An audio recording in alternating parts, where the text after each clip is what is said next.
Family and fellow soldiers, I'm the Professor, and this is the Moment of Truth. A lot of people have been talking about the interview from last week, and that's of course Cat Williams, but there was another interview early this week that didn't get as much attention. Jonathan Majors did an interview, the first since he was convicted of, well, nothing major, pun intended. He gave an interview to ABC's Lindsay Davis. That's his first mistake. She's a certified black man-hating harpy, which is the reason that ABC chose for her to be the one to do this interview. She's done hit pieces attacking black men in the past, and it's no accident that she caught this interview. The white media always gets some black bootlick to do their dirty work. That's why they keep these creeps on the payroll, to be their crash dummy and to ask all of the racially inflammatory things that they want done, all of that racial insinuation. It'd be a little bit too on the nose if they got a white person to do it. They'd love to have a white woman who would be sitting across from them, but they're like, that'd be a little bit too on the nose, so let's get a black woman instead. And they eagerly do so. Robin Harris did the interview hit piece against Nate Parker, Gayle King did the interview hit piece against R. Kelly, and Lindsay Davis did the one against Jonathan Majors. And don't kid yourself, it's not as if these bootlicks don't know the kind of damage that they're doing. In fact, they pride themselves on it. They're just playing the game, trying to climb the ladder. And they understand full well that the best way for them to climb up a couple of rungs, or at least to get a pat on the head, is to go ahead and do stuff like this. They know exactly what it is that they're doing, and it's not lost on many that both Jonathan Majors and Nate Parker are two muscular, athletic black men. These aren't some scrawny skinflints. These are not little, tiny, weak-looking individuals, which is why the white media loves to see them in particular grovel, to see them humiliated. You got these archetypes of virile black masculinity, but look, all it takes is a single accusation and they fall to their knees. Because it's something that the racist white executives, the white media reporters, and their own white colleagues in Hollywood like to see. No matter how many times some black celebrity or other is raked over the coals, no matter how many times these Negroes out there in Hollywood watch this process play itself out time and time again, they never get it. When will these fools learn that the apology tour don't work for black folks? These Hollywood Negroes keep doing these interviews, and there's no case where even one of them has had it work out well for them. Now, I have no doubt that the Nate Parkers and the Jonathan Majors handlers, usually white, are the ones who tell them that this will help to humanize you to the public, because everybody understands black people are not seen as human beings at all. So we need to humanize ourselves. But what actually happens is they just provide an opportunity for the white media to pile on them even more. And that's exactly what happened with Majors. You had the Root, who ran a hit piece saying that Majors blew his post-conviction interview. And underneath that, they wrote that he did almost everything wrong. You want to bet that these guys already had their minds made up before they typed up this garbage. The Guardian smeared Majors with the headline that he attacked the victim. And the Hollywood Reporter says that he's making a high-stakes, low-reward gamble with the interview. So as far as they're concerned, there's no right answer for him whatsoever. They're just making it clear. Nothing that you do is going to be right. The Hollywood Reporter even went so far as to write an entire so-called article saying that Majors is only doing the interview in the hopes that it will influence the judge's decision when he's sentenced next month. And then they have a bunch of quotes from a bunch of lawyers and such saying that the DA and his accuser could use Majors' interview at sentencing and claim that he's showing no remorse, etc., etc. So the white media is acting as co-counsel for the prosecution, offering up a ton of suggestions as to how Majors can be more efficiently and effectively railroaded straight into a cell. Now, Danny Masterson actually raped 2 women, and the white media didn't try to do a carpet bombing campaign where they do nothing but suggest how to make his sentence more extreme. How do we make sure that this guy goes straight to prison? Anything he says is going to be wrong. They didn't do that. This is the white media's entire MO. And I know some of the slow coasts in the comments will try to say that he was convicted, that's why they do, because he was convicted. That doesn't mean anything.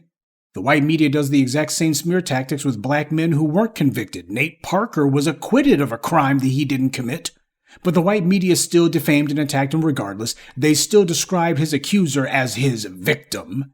And unlike a number of these white actors accused of something, you don't see any of their white Tinseltown colleagues speaking up for them. So you see how the white media handles this isn't based on whether you're convicted or not. It's based on whether you're black or not. Look, whether you like Jonathan Majors or any of these other black celebrities or not isn't the point. The point is, these interviews are usually used as a means to rehabilitate the image of an actor if they're white. On the other hand, if you're black, it doesn't matter.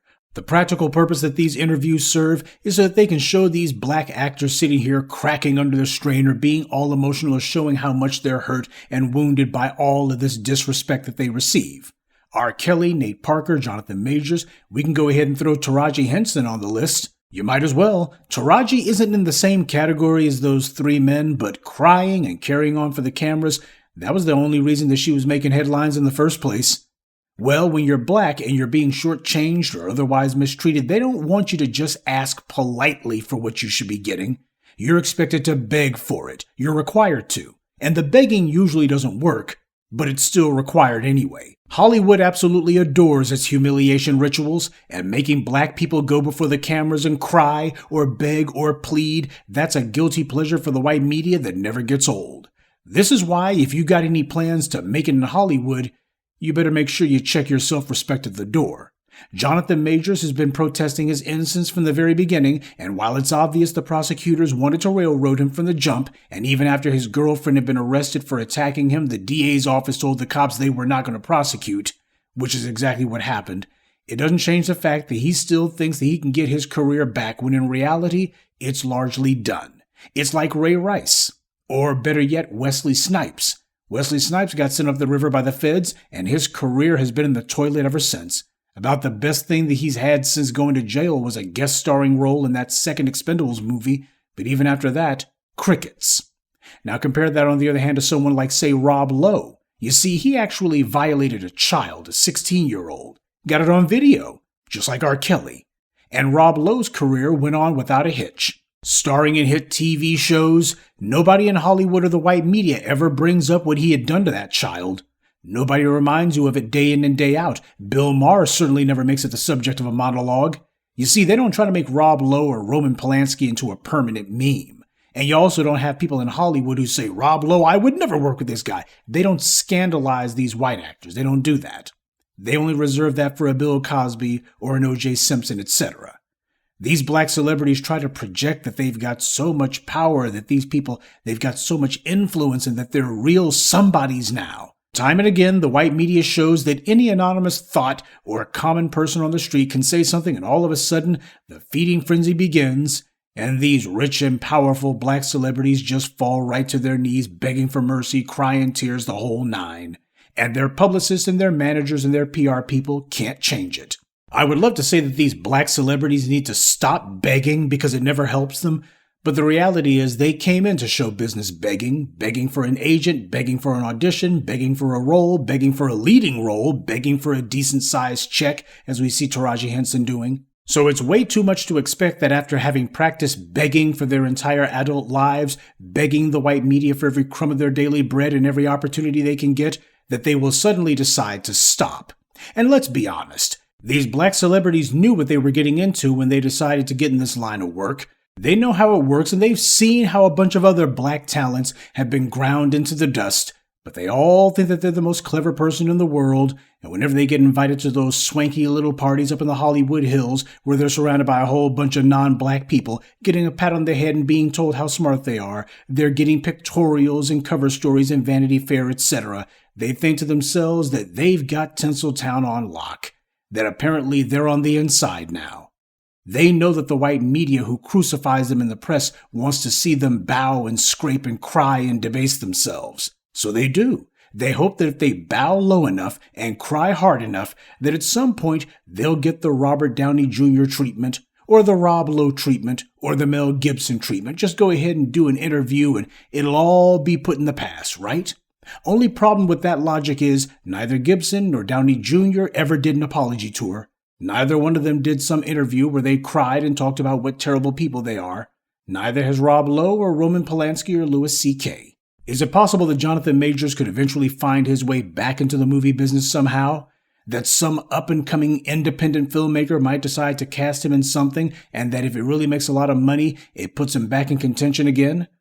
There's a real big question mark on that one. Because the reality is, no matter what happens, the white media will always make sure to use the words convicted of assault whenever they mention him. They'll always shoehorn that in. They want to make sure nobody will ever forget that. The people who run Hollywood, they're not looking for this guy to have a second chance. They like him exactly where he is. They were the ones who put him in this position in the first place. Majors is going to find out what all these other black men who are wrapped up in scandals found out. The reason that they can't talk their way out of these white media lynchings isn't because they didn't use the right words, or because they chose the wrong venue, or because they didn't come off as sympathetic enough. The reason their apology tour interviews always fail is because the white media got what they wanted when these guys were accused. For the white media, the point is for them to be destroyed, not for them to get a fair hearing. The white media's goal is not to see if these black people can wriggle their necks out of the noose. For the white media, holding them up as proxies for the black community and then defaming, humiliating, and destroying them constantly. That is the point. And you'll never see any of these racist white media types shedding a tear over that. Good day, and be one. I'd like to take a moment to mention some of our contributors: Sherman Marshall, Sabrina, Alice Ransom, Brian Ellis, and R. Laz. Salute to them, and thank you to everyone for listening, liking, and sharing this message. Black empowerment only exists because of you.